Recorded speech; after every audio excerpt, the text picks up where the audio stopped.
गीता जी का 17वां अध्याय।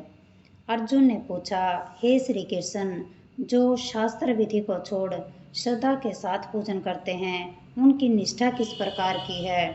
सात्विकी है अथवा राजसी है अथवा तामसी है? श्री कृष्ण जी बोले, प्राणियों के स्वभाव से ही सात्विकी, राजसी और तामसी ये 3 प्रकार की श्रद्धा है, सो सुन। हे अर्जुन, सबकी श्रद्धा अपनी प्रकृति के अनुसार होती है। पुरुष श्रद्धा में है, जिनको जैसी श्रद्धा होती है वह वैसा ही होता है। सात्विकी पुरुष देवताओं को पूजते हैं, रजोगुणी यक्ष राक्षसों को पूजते हैं और तामसी जन भूत प्रेतों को पूजते हैं। जो लोग कपट, अहंकार, काम विषय अनुराग और आग्रह युक्त शास्त्र में न कहा हुआ उग्र तप करते हैं, मूर्खता से न केवल अपने शरीरस्थ आत्मा को बल्कि मुझे भी कष्ट देते हैं, उन्हें निश्चय पूर्वक आसुरी जानिए। प्रत्येक को 3 प्रकार के आहार प्रिय है। उसी तरह यज्ञ, तप और दान भी 3 प्रकार के हैं, जिनके भेद सुनिए। आयु, सत्व बल, आरोग्य, सुख और प्रीति को बढ़ाने वाले रस, घृत युक्त पोषक और आनंददायक आहार सात्विकों को प्रिय है। कड़वे, खट्टे, नमकीन, गरम, तीखे, रूखे, चटपटे और दुख, शोक, रोग जनक भोजन राक्षसी लोगों को प्रिय है। पहरों का रखा हुआ आनी रस, दुर्गंध युक्त बासी अपवित्र भोजन तामसी लोगों को अच्छा लगता है। यज्ञ करना ही है ऐसा मन को दृढ़ करके फल की इच्छा बिना विधि पूर्वक जो किया जाता है वह सात्विकी है। हे भारत श्रेष्ठ, फल की कामना से और लोक दिखावे के लिए जो यज्ञ किया जाता है उसे राजस जानो।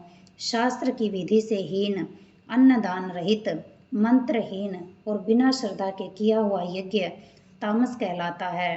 देवता, द्विज, गुरु और विद्वान इसका पूजन पवित्रता, सरलता, ब्रह्मचार्य और अहिंसा का आचरण करना शारीरिक तप है। जिस वाक्य से किसी का दिल ना दुखे, सत्य, प्रिय, हितकारी भाषण, स्वाध्याय का अभ्यास वाचिक तप है। मन की प्रसन्नता, चित्त की शांति, मौन, आत्मनिग्रह और निष्कपट रहना यह मानसिक तप है। ये तीनों प्रकार का तप यदि श्रद्धा से फल की इच्छा त्याग कर और योग युक्त होकर किया जाए तो सात्विक तप कहलाता है। जो अपना आदर और बड़ाई कराने के लिए दंभ पूर्वक किया जाता है यह अनिरत और क्षणिक तप राजस है।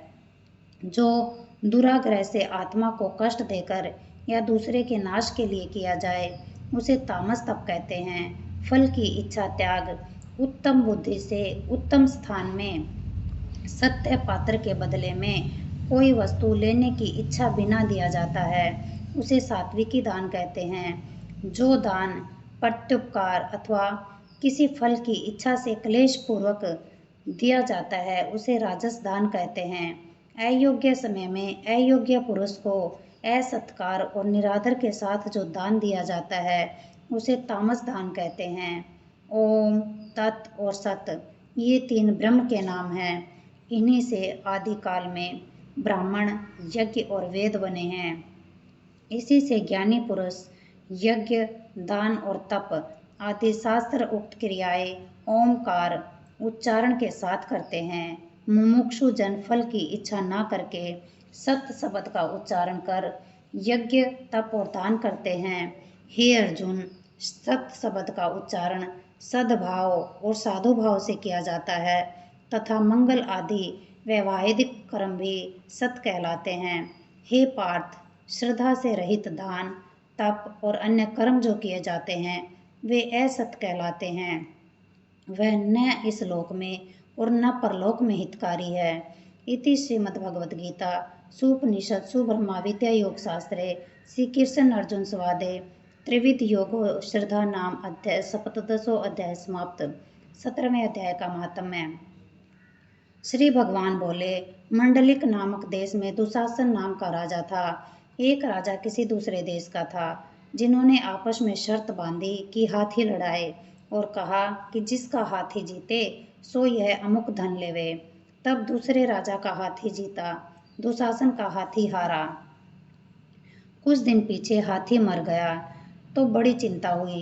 एक धन गया, दूसरे हाथी मरा और तीसरे लोगों में हंसी हुई। इससे निंदा हुई। इसी चिंता में राजा भी मर गया। यमदूत पकड़कर उसे धर्मराज के पास ले गए। धर्मराज ने हुक्म दिया कि ये हाथी के मुंह में मरा है, इसको हाथी की योनि दो। हे लक्ष्मी, राजा दुशासन संगल द्वीप में जाकर हाथी हुआ और वहां उस राजा के बहुत से हाथी थे जिनमें वह भी था। उसे पिछले जन्म की खबर थी। मन में बारंबार यह पछतावे कि पिछले जन्म में मैं राजा था, अब वो हाथी हुआ हूँ। वह बहुत रुदन करे, खावे पीवे कुछ नहीं। इतने में एक साधु आया जिसने राजा को यह श्लोक सुनाया। राजा बड़ा प्रसन्न हुआ और बोला कि हे संत जी, कुछ मांगो। उसने कहा, मेरे पास सब कुछ है, एक हाथी नहीं है। राजा ने सुनकर वही हाथी दिया। ब्राह्मण उसे अपने घर ले आया। दाना रातब दिया, वह खावे नहीं। पानी भी दिया, पर वह पिए नहीं। रुदन कर मन में सोचा कि कोई ऐसा होवे जो मुझे इस योनि से छुड़ावे।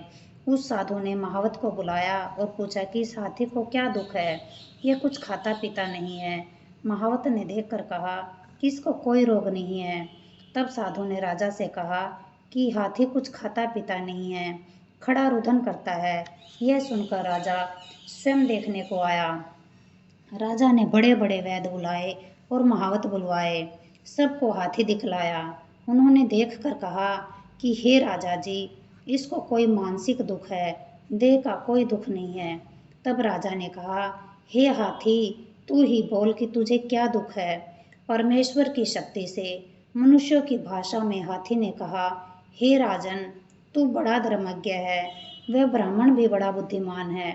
इसके घर का अन्न जो खावे वह बड़ा धर्मज्ञ हो, मुझको क्यों मिले। तब साधु ने कहा कि हे राजा, अपना हाथी फेर ले। राजा ने कहा, दिया हुआ दान मैं नहीं फेरता, यह हाथी मरे या जीवे।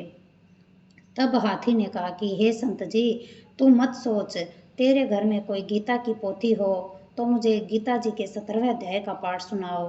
तब उस साधु ने ऐसा ही किया।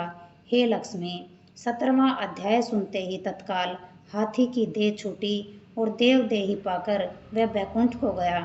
गीता जी की जय हो। गीता जी की आरती।